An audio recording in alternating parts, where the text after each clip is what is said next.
Marhaban ya Ramadan. Kurma Kultum Ramadan Matsaba 1447 Hijriah bersama MTSN 4 Bantul. Assalamualaikum warahmatullahi wabarakatuh. Bismillahirrahmanirrahim. Alhamdulillahirabbil alamin wahdah. Wassalatu wassalamu ala man la nabiyya ba'dah. Sayyidina Rasulillah wa ala alihi wa ashabihi wa mawalah amma ba'dah.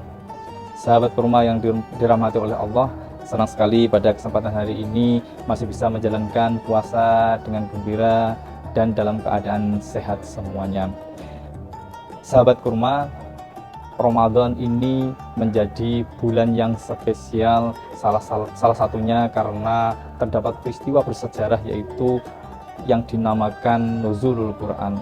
Peristiwa Nuzul Quran terjadi pada 17 Ramadan tahun 610 Masehi, di mana Allah menurunkan Al-Quran melalui malaikat Jibril kepada Nabi Muhammad di Gua Hira. Sampai saat ini Al-Quran menjadi pedoman umat Islam serta landasan hukum-hukum agama Islam. Kata Nuzulul Quran secara bahasa Nuzulul Quran. Nuzulul Quran dari kata Nazzala yunazzilu tangzilan, yang artinya menurunkan secara berangsur-angsur, atau angzala yunzilu ingzalan, yang artinya menurunkan.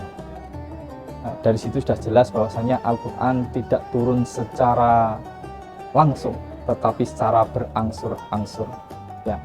Nah, secara makna istilah, Nuzulul Quran berarti adalah fase di mana Allah menurunkan kitab Al-Quran kepada Nabi Muhammad Sallallahu Alaihi Wasallam.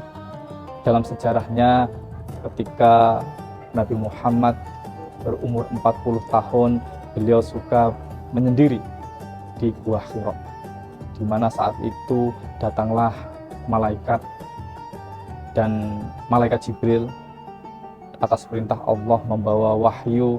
Kemudian ketika mendengar ada malaikat Jibril datang, Nabi Muhammad bergetar ketakutan. Dalam suara sayup-sayup terdengar kata Iqra. Iqra. Iqra terdengar 3 kali. Namun Nabi Muhammad dengan lantang mengatakan, ana ma biqori'in, saya tidak bisa membaca. Nah, maka malaikat Jibril menuntun Nabi Muhammad untuk membaca, yaitu wahyu pertama, yaitu surat Al-Alaq ayat 1-5. Bismillahirrahmanirrahim. Iqra bismi rabbikal ladzi khalaq, khalaqal insana min 'alaq. Iqra wa rabbukal akram, alladzi 'allama bil qalam, 'allamal insana ma lam ya'lam. Sejak peristiwa itu sudah resmi wahyu pertama turun kepada Nabi Muhammad, dan kenabian dimulai sejak umur Nabi Muhammad 40 tahun. Sejak itu dakwah dimulai, dan selanjutnya Al-Quran turun berangsur-angsur selama 22 tahun, 2 bulan, 22 hari. Sehingga sampai sekarang yang kita lihat Al-Quran yang jumlahnya 30 juz itu turun yang begitu lama. Ya.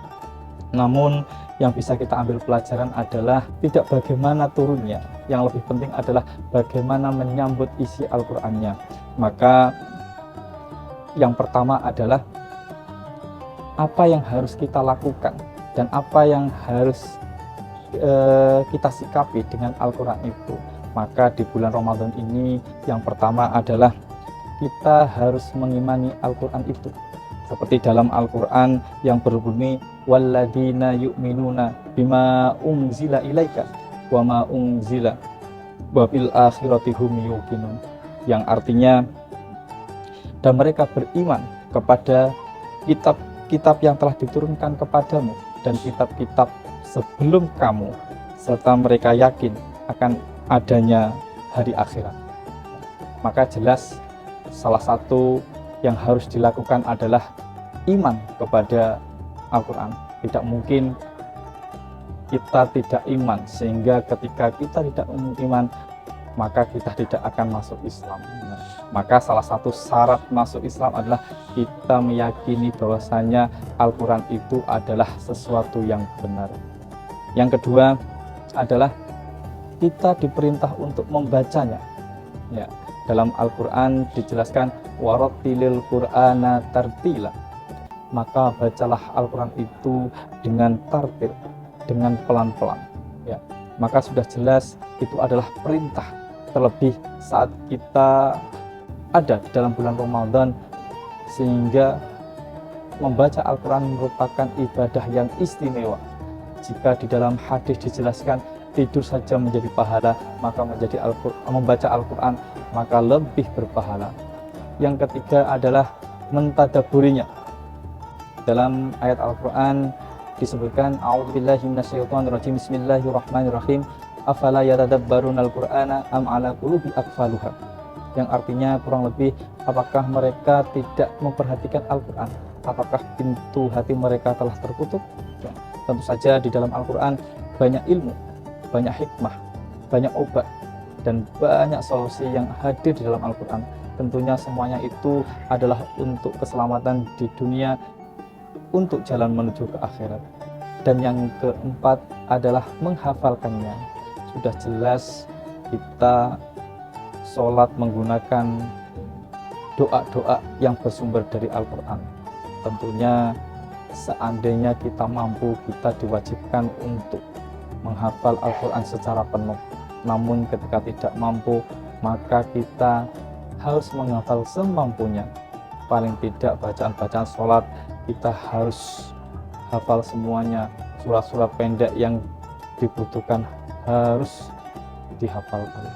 Ya, tentunya itu menjadi modal kita cinta kepada Al-Quran. Bagaimana kita dikatakan cinta jika tidak hafal? Ya, tentu dengan menghafal kita bisa dikatakan cinta kepada Al-Quran. Kewajiban kita yang kelima terhadap Al-Quran adalah mengamalkan Al-Quran, di mana apa yang menjadi larangan-larangan Al-Quran ya kita hindari, dan ketika menjadi perintah-perintah Al-Quran kita kerjakan.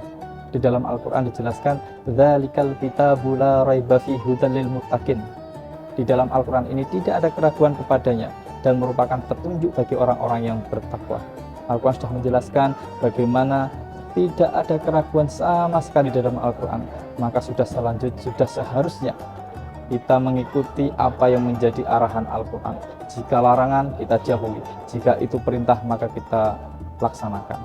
Selanjutnya adalah mendakwahkan dan mengamalkan isi dari Al-Quran, di mana dalam sebuah hadis dijelaskan khairukum man ta'allamal Qur'an wa 'allamahu. Sebaik-baik dari kalian adalah yang belajar Al-Quran dan mengamalkannya. Nah, di situ sudah dijelaskan bahwasanya sebaik-baik orang adalah orang yang belajar Al-Quran kemudian mengamalkan. Meskipun para pemirsa memiliki sedikit yang dipisai dari Al-Quran, maka amalkanlah, ajarkanlah. Kalau masih kurang banyak, belajarlah. Setidaknya sebagai orang tua, maka ajarkan kepada anaknya. Sebagai anak yang besar, maka ajarkan kepada adik-adiknya. Kewajiban ketujuh sebagai umat Islam terhadap Al-Quran adalah membelanya, memperjuangkannya. Di dalam Al-Quran dijelaskan a'udzubillahi minasyaitonirrajim, bismillahirrahmanirrahim, ya ayyuhalladzina amanu in tansurullah yansurkum wa yusabbit aqdamakum. Wahai orang-orang yang beriman, jika kamu membela Allah, maka Allah akan membelamu dan meneguhkan kedudukanmu. Itu jelas Allah akan membalas semua yang kamu lakukan. Jika kamu membela agama Allah, maka Allah tidak akan segan untuk membela kamu dan akan memberikan kedudukan yang tinggi kepadamu. Dan kewajiban kita yang terakhir terhadap Al-Quran adalah menerapkannya ke dalam masyarakat. Dalam Al-Quran dijelaskan, ya ayyuhalladzina amanu dkhulu fis-silmi kaffah wa la tattabi'u khutuwatis syaitan innahu lakum aduwwum mubin. Wahai orang-orang yang beriman, masuklah kamu ke dalam Islam secara sempurna dan janganlah ikuti langkah-langkah setan. Sesungguhnya setan adalah musuh yang nyata bagimu. Maka terapkanlah apa yang menjadi pelajaran dari Al-Quran, apa yang menjadi perintah dari Al-Quran. Sesungguhnya setan itu musuh yang nyata bagimu, dan jangan pernah ikuti dan cukup ikuti Al-Quran saja. Yang bisa diambil dari pelajaran hari ini, apa yang bersangkut paut dengan Al-Quran akan menjadi istimewa. Dimulai dari bagaimana peristiwa nuzulul Quran. Yang pertama adalah Allah menurunkan Al-Quran kepada Nabi Muhammad. Nabi Muhammad adalah orang yang paling mulia, dan yang membawa Al-Quran adalah malaikat Jibril, dan malaikat Jibril adalah malaikat yang paling mulia. Kemudian Allah menurunkan di bulan Ramadan, dan bulan Ramadan adalah bulan yang paling mulia, sehingga bisa diambil kesimpulan apapun yang bersinggungan dengan Al-Quran maka akan menjadi sesuatu yang mulia. Maka itu para sahabat kurma, jangan pernah terlepas dari Al-Quran, baik menghafal, mengamalkan, mengajarkan, dan apa saja yang bersinggungan dengan Al-Quran. Cukup sekian, semoga ceramah yang sedikit ini dapat bermanfaat bagi kita semua. Saya akhiri, alhamdulillah, wassalamualaikum warahmatullahi wabarakatuh.